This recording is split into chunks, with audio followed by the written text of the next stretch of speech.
अगर आपको ब्रेड खाने के बाद गैस और सीने में जलन होती है, तो आप इस तरह उबली हुई ब्रेड बनाकर देख सकते हैं। हर ब्रेड बॉल की तरह नरम और फूली हुई होगी। इस ब्रेड को हाथ में पकड़ने के बाद आपको समझ आ जाएगा कि ब्रेड कितनी नरम और फूली हुई है। इसे बनाना जितना आसान है, खाने में भी उतना ही आसान है। और अगर आप इसे 3-4 दिन तक ऐसे ही नरम और फूली हुई छोड़ दें, तो भी यह वैसी ही नरम और फूली हुई रहेगी। अगर यह बासी भी हो जाए, तो भी ब्रेड वैसी ही नरम और फूली हुई रहेगी। इसका स्वाद बहुत अच्छा लगेगा। तो चलिए बिना देर किए उबली हुई ब्रेड बनाना शुरू करते हैं। और अगर आप इसे इस तरह बनाएंगे, तो आपको गैस और सीने में जलन नहीं होगी। सबसे पहले आपको एक पैन लेना है। पैन में 1 कप पानी डालें। यहाँ मैं आपको कप से नापना दिखा रहा हूँ। आप चाहे तो पानी को कटोरे से भी नाप सकते हैं। मैंने नापने वाले कप में 1 कप पानी लिया, थोड़ा नमक डाला और थोड़ा सा डाला, 1/4 चम्मच। और मैंने थोड़ा सा सफ़ेद तेल डाला, जैसे आधा चम्मच। अगर आप थोड़ा सा तेल डालेंगे, तो ब्रेड ज़्यादा नरम और फूली हुई बनेगी। इसका स्वाद बहुत बढ़िया है। आपको सब कुछ बहुत अच्छे से मिलाना है। आपको पानी को बहुत अच्छे से गर्म करना है। मैंने पानी को बहुत अच्छे से उबाला है। अब मैंने आंच धीमी कर दी है। अब मैं 1 कप आटा मापने वाले कप में दे रही हूँ।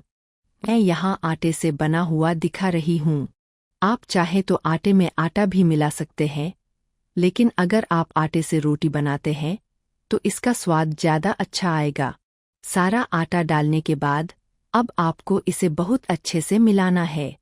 मैंने आटा उतना ही डाला है जितना मैंने लिया था।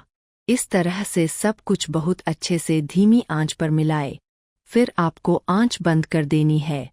आंच बंद करने के बाद आप इसे 4 से 5 मिनट तक ऐसे ही छोड़ सकते हैं, लेकिन आप पैन का ढक्कन बंद कर सकते हैं। नहीं तो आपको इसे गर्म रहते हुए ऐसे ही स्लीव लेना है। आपको मिक्सचर को इसी तरह से गूंथना है, लेकिन बहुत अच्छे से, ताकि यह आटे जैसा बन जाए। मैं इसे 3 से 4 मिनट तक ऐसे ही गूंथ रहा हूँ। तभी आप देखेंगे कि यह बहुत अच्छा आटा बन जाएगा। एक बार जब आप घर पर इस तरह से रोटी बनाना सीख जाएंगे, तो आप कोई और रोटी या कोई और तरीका नहीं बनाना चाहेंगे। यह रोटी बहुत नरम और फूली हुई है, और यह खाने में भी उतनी ही अच्छी है। मैंने इसे बहुत अच्छे से गूंथकर आटा बनाया। अब मैं आटे को थोड़ा और अच्छे से गूंथूंगा। तब क्या होगा? रोटी के किनारे नहीं टूटेंगे। आपको इसे इसी तरह से बहुत अच्छे से गूंथना है। मैंने इसे 3 या 4 मिनट तक बहुत अच्छे से गूंथ लिया। आप देखिए, आटा काफ़ी नरम हो गया है। अब मैं इसे लगभग 5 मिनट के लिए ऐसे ही ढक्कन से ढक दूंगा, ताकि आटा थोड़ा नरम हो जाए। अब मैं इसे 5 मिनट के लिए ऐसे ही छोड़ रहा हूँ, क्योंकि आटा बहुत गर्म है। मैंने इसे गर्म रहते हुए ही अच्छे से गूंथ लिया। अब 5 मिनट हो गए हैं। अब मैंने ढक्कन खोल दिया है। अगर आपके पास समय नहीं है, तो आप लच्छी बना सकते हैं। डोटा थोड़ा गर्म था, इसलिए मैंने उसे 5 मिनट के लिए छोड़ दिया। और ढक्कन बंद रखें, नहीं तो डोटा सख्त हो सकता है। अब मैं लेची काटूंगी। उसके लिए मैं लेची को इस तरह मीडियम साइज के टुकड़ों में काट रही हूँ। आप लेची को अपनी पसंद के हिसाब से छोटा या बड़ा काट सकते हैं। मैं लेची को वैसे ही काटती हूँ जैसे मैं रोटी या पराठा बनाने के लिए लेची बनाती हूँ। फिर आपको एक एक करके लेची लेनी है और उन्हें ऐसे ही गोल करके चपाती बनानी है। मैं सारी लेची इसी तरह तैयार करूँगी। मैं सारी लेची इसी तरह तैयार करूँगी और फिर मैं आपको दिखाती हूँ। मैंने सारी लेची तैयार कर ली थी। अब मैंने थोड़ा सा आटा फैलाया। दूसरे पैन में आटे को ऐसे ही अच्छे से कोट करें। सारा आटा अच्छे से कोट करने के बाद अब आपको इसे बेलना है, और इसे वैसे ही बेलें। इसे बिल्कुल वैसे ही बेलें जैसे आप रोटी या पराठा बेलते हैं। और आप देख सकते हैं कि रोटी कितनी खूबसूरती से तैयार हो रही है। आप इसे घर पर बना सकते हैं।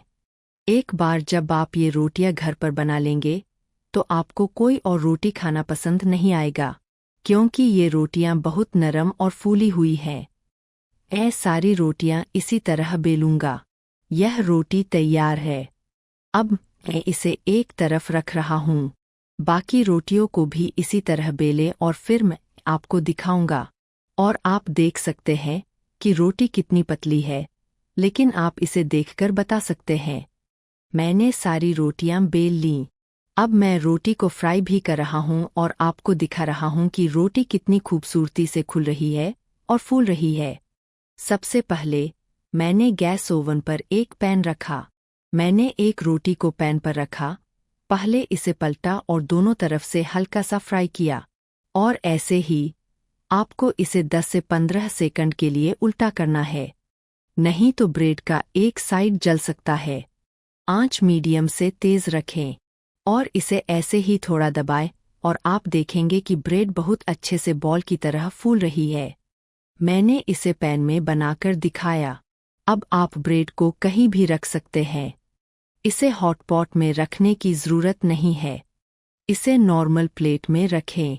ठंडा होने पर भी यह सॉफ्ट और फूली हुई रहेगी।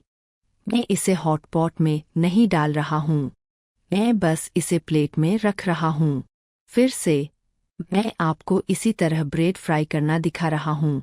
आप देखिए, ब्रेड को पहले देने के बाद आपको उसे एक तरफ से दूसरी तरफ हल्का सा फ्राई करना है और फिर उसी तरह दबाना है। फिर ब्रेड बहुत अच्छे से फूल जाएगी। सभी ब्रेड इसी तरह फ्राई की जाती हैं। फिर मैं आपको दिखाता हूँ कि मैंने सभी ब्रेड को कैसे फ्राई किया और फिर मैंने उन्हें एक प्लेट में निकाल लिया। अब आप देखिए कि ब्रेड कितनी सॉफ्ट और फूली हुई है, कॉटन की तरह सॉफ्ट और फूली हुई। आपको समझ नहीं आएगा कि यह ब्रेड खाने में इतनी अच्छी नहीं है। कमेंट बॉक्स में मुझे बताना न भूले कि आपको इस स्वादिष्ट उबली हुई ब्रेड की रेसिपी कैसी लगी।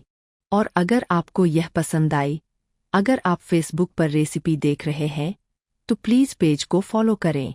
अगर आप इसे यूट्यूब पर देख रहे हैं तो प्लीज़ चैनल को सब्सक्राइब करें।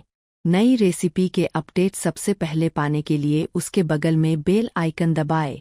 और आप देखिए, मैंने ब्रेड को नॉर्मल प्लेट में रखा है, फिर भी ब्रेड कितनी सॉफ्ट और फूली हुई है। तो चलिए वीडियो यहीं ख़त्म करते हैं।